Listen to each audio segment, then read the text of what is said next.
আর কিছুদিন পরেই শুরু হবে চ্যাম্পিয়ন্স ট্রফি।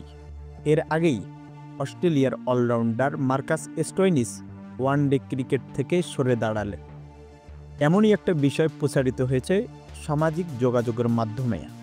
চ্যাম্পিয়ন্স ট্রফি ঘিরে দেশটিতে ছিল চরম উত্তেজনায় ভরা। তার পাশাপাশি স্কোয়াডেও জায়গা খুঁজে পেয়েছে এই অলরাউন্ডার।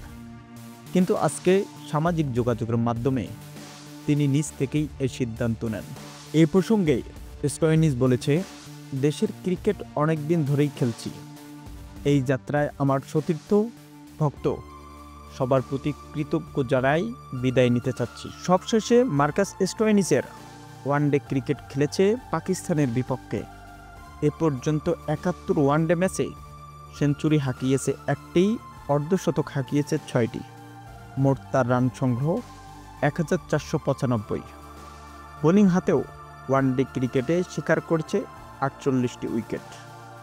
প্রিয় দর্শক, মার্কাস স্টোয়নিসকে আপনি কি মিস করবেন? জানিয়ে দিবেন ভিডিওর কমেন্ট বক্সে।